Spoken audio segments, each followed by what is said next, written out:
Hi, it's Peter Barter here, and today we are looking at the brand new Reverb R4 from Exponential Audio. Now, R4 is a character reverb and has evolved and inherited its core feature set from the previous R2 plugin concept, and now has an expanded GUI, some brand new features, and lots of added tonal possibilities. So let's go through a few of those new features now. The first thing to note is the expanded EQ section. You now have 6 independently selectable types of filter EQ, including bandpass and notch filters. There's also an addition of a pre-EQ stage. That's really useful if you want to take out some lows or highs before hitting the reverb itself. The early reflections and reverb tail EQ stages can now also be dynamically modulated. So that allows for some really cool new sort of sweeping or pulsating effects. And also over here in the control section for the early reflections, you've also got the addition of 6 different early reflection patterns. And that allows you to affect, the perceived placement of your source material.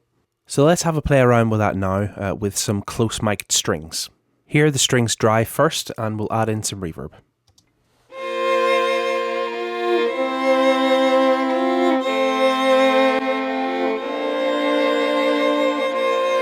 Nice, you've got this live spectral analysis as well. You turn that on and off just by clicking this section.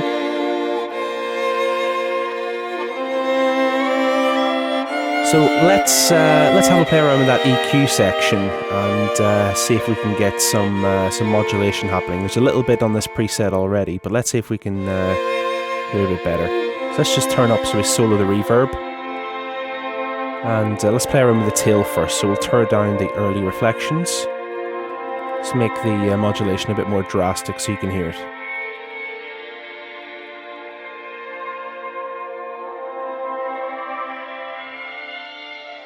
That's very cool. So add back in the early reflections.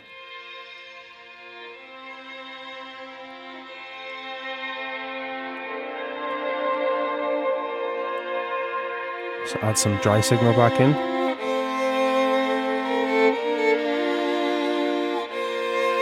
Maybe reduce the Q a little bit.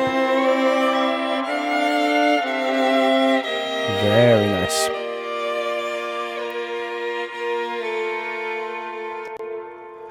Let's also hear what those new early reflections patterns sound like as well. So let's solo the reverb, turn down the tail section, so we're just hearing the early reflections.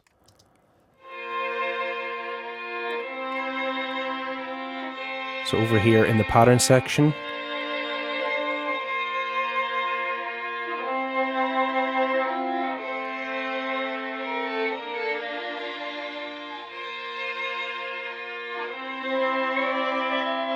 so it just changes where we sort of perceive the signal to be in the space.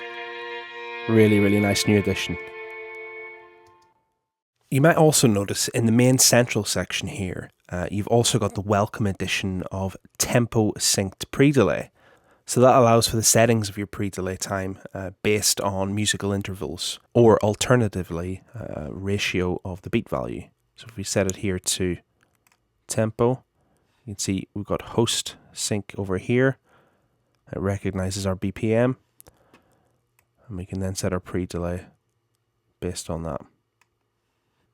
So over here in the attack section, you now have an extra hall algorithm without the inbuilt pitchy chorus that you would have found in hall 1.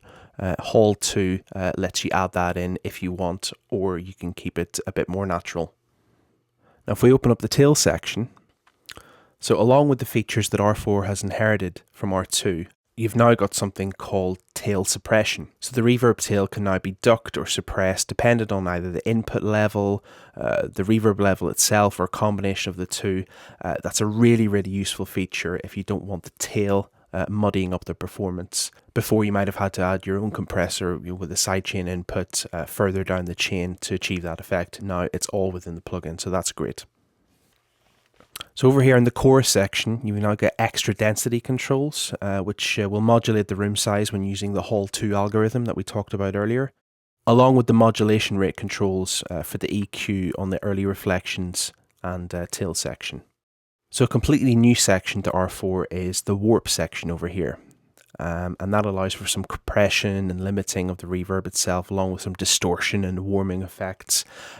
Rather interestingly as well, you can also change the bit word length of the entire reverb. So that allows you to get even closer to the inherent sort of noisiness and character of some of the most famous hardware reverbs of the past. So let's have a play around with some of those features on some vocals. Again, we'll start with the dry vocals and add in some reverb. We'll see, is what was said to me.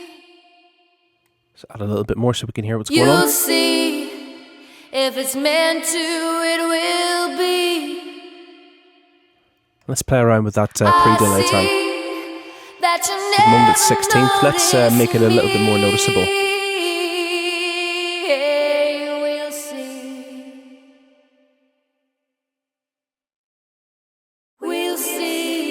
It's very noticeable there. Probably a bit much. Let's knock that back a bit.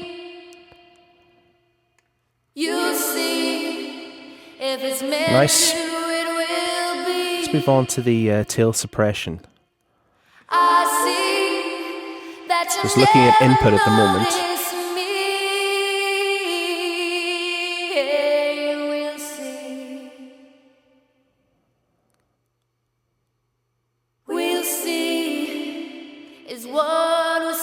Let's solo the reverb so we can hear what's actually happening there.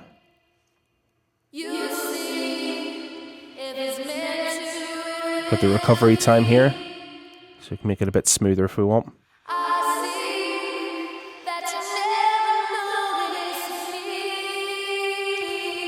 And add back in the dry signal.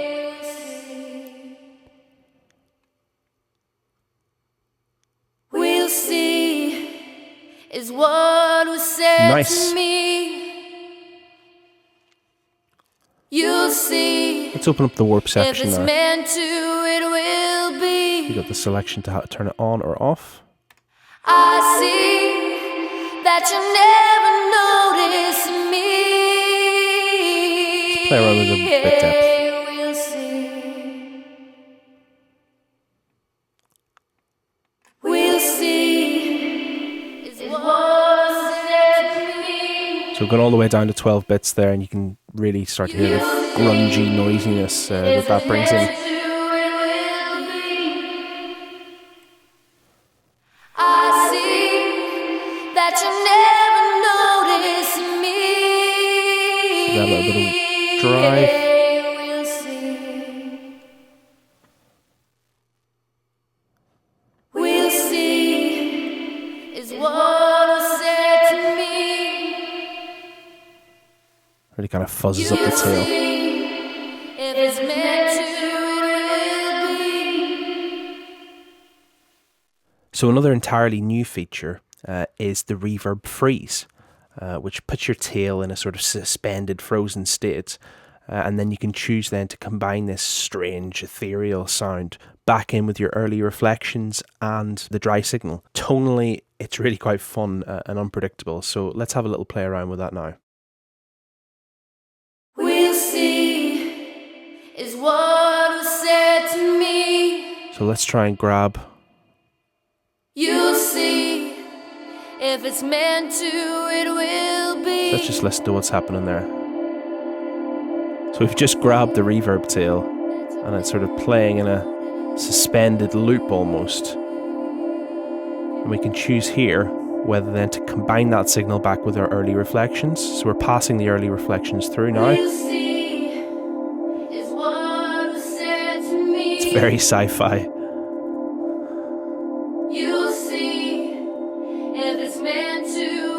Maybe some of the dry signal as well. I see that you never notice me. We'll see. We'll turn that off. So one of the last new features, but certainly not the least, is the gate function. So let's try this on a side stick sample I have that needs a little bit of thickening up. So here's the rhythm section.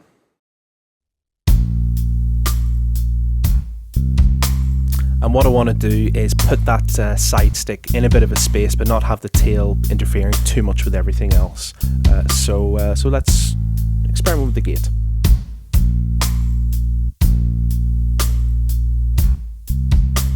Let's unbypass there and find a nice dense sounding preset.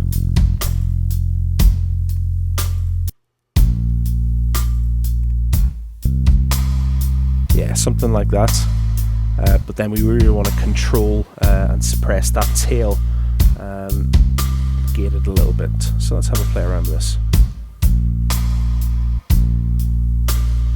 Let's just solo the snare for a while.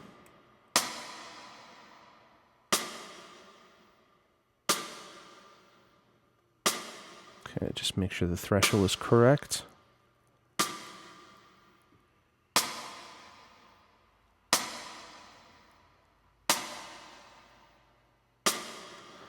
We want to be cutting quite a bit.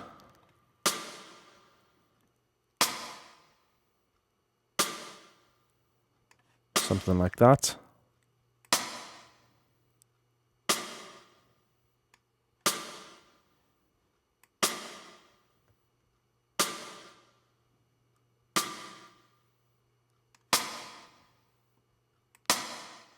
See how that works. Let's add it back in.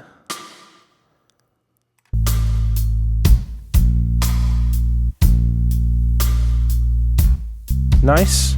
So let's bypass that. Put it back in.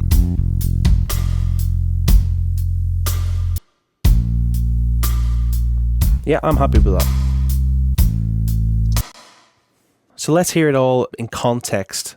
So go for the rhythm section first and then just gradually add in the strings, the vocals, and then the rest of the track.